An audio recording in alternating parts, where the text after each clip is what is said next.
Hello friend, स्वागत है आपका अपने यूट्यूब चैनल पर।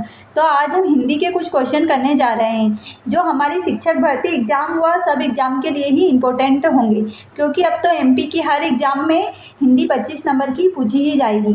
तो आइए यहाँ पर हम स्टार्ट करते हैं। उससे पहले आप सभी हमारे चैनल को सब्सक्राइब जरूर कर लें। तो यहाँ पर पहला क्वेश्चन दे रखा है कि त वर्ग का उच्चारण स्थान है। तो त वर्ग का उच्चारण स्थान तो क्या होता है? दंत होता है। इसकी ट्रिक होती है त वर्ग, जैसे कि यहाँ होती है कि हम लिखते हैं सबसे पहले कु, चू, टू, तू और पू। तो यह है कि क वर्ण, च वर्ण, ट वर्ण, त वर्ण और प से प वाली लाइन, इनको हम कैसे याद रख सकते हैं?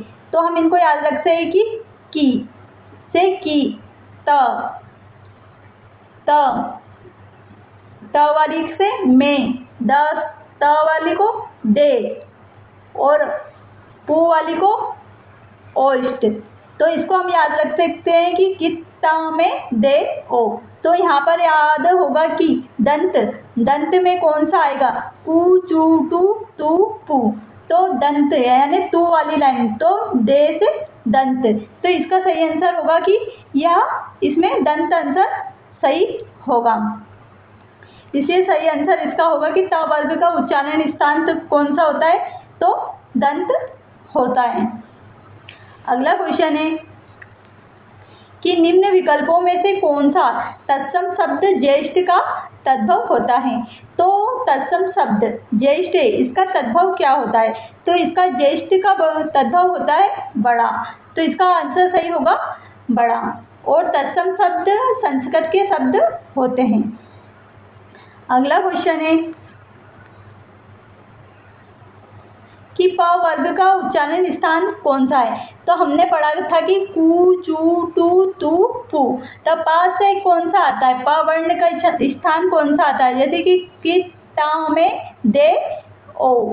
तो इसका स्थान आप बताइए कि कौन सा आएगा? तो इसका स्थान आएगा ओष्ठ। प वर्ण ओष्ठ में आता है। अगला क्वेश्चन है कि अतिवृष्टि का विलोम है। तो अतिवृष्टि, अतिवृष्टि मतलब अधिकतर वृष्टि, इसका विलोम क्या होगा? अनावृष्टि, मतलब बिल्कुल भी वृष्टि नहीं। अगला क्वेश्चन है कि वर्णों के समूह को क्या कहते हैं? तो वर्णों के समूह को हम वर्णमाला कहते हैं। अगला क्वेश्चन है कि पुस्तक कौन सा शब्द है? तो पुस्तक हम जानते हैं कि तत्सम शब्द में आता है, क्योंकि यह संस्कृत का शब्द है, इसलिए यह तत्सम शब्द में आएगा। अगला क्वेश्चन है कि यहाँ पर दे रखा है कि चालू चंद्र की चंचल किरणें खेल रही थी जलसन में, दोहे में च और ल की आवृत्ति हुई है, इनमें से कौन सा अलंकार दर्शाता है? तो यहाँ पर च वर्ण की आवृत्ति बार बार हो रही है। जहाँ पर एक वर्ण की आवृत्ति बार बार होती है वहाँ पर अनुप्रास अलंकार होता है, इसलिए यहाँ पर अनुप्रास अलंकार होगा। और जहाँ एक शब्द की आवृत्ति बार बार होती है वहाँ पर यमक अलंकार होता है।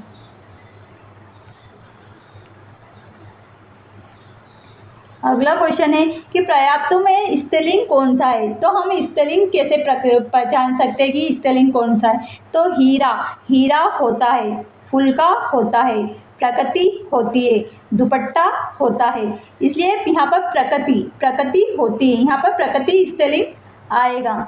इनका उच्चारण करके हम पता कर सकते हैं कि यह स्त्रीलिंग में आएगा या पुल्लिंग में आएगा।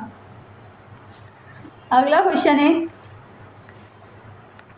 कि आग में कौन सा शब्द है? तो आग कौन सा शब्द है? तो आग तद्भव शब्द के अंतर्गत आएगा, क्योंकि इसका तत्सम होता है अग्नि, इसलिए यह तत्सम शब्द के अंतर्गत आएगा। अगला क्वेश्चन है कि नाक कौन सा शब्द है? तो नाक, यहाँ पर 3 प्रकार के शब्द होते हैं, रूढ़, यौगिक या योग रूढ़। तो यहाँ पर नाक है रूढ़। अधिकतर छोटे वर्ण, छोटे शब्द वाले जो जिनसे वाक्य बनता है वह रूढ़ शब्द कहलाते हैं। और यौगिक शब्द, यौगिक जैसे दो जिनका संधि विच्छेद कर सकते हैं हम, जैसे कि विद्यालय, विद्याधनालय, ये यौगिक में आएंगे। और योग रूढ़ में कैसे शब्द आएगा जिसका कि तीसरा अलग ही अर्थ निकले, वह योग रूढ़ में आएंगे। इसलिए इसका सही आंसर होगा नाक रूढ़ शब्द में आएगा। अगला क्वेश्चन है कि मधुशाला के रचनाकार कौन है? तो मधुशाला के रचनाकार हरिवंश राय बच्चन जी हैं।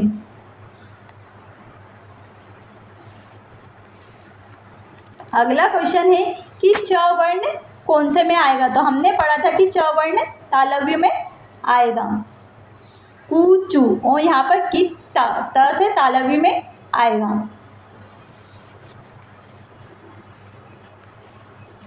अगला क्वेश्चन है कि मैं अध्यक्ष रिक्त स्थान अपने निर्णय पर पुनर्विचार करने और रिक्त स्थान पर निवेदन करता हूँ, स्थानों को भरिए।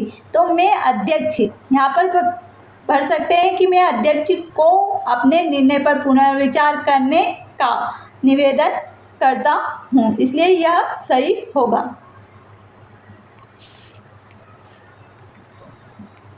फूल कौन सा संज्ञा है? मतलब फूल कौन सा संज्ञा में आता है? समूहवाचक, जातिवाचक, व्यक्तिवाचक या भाववाचक?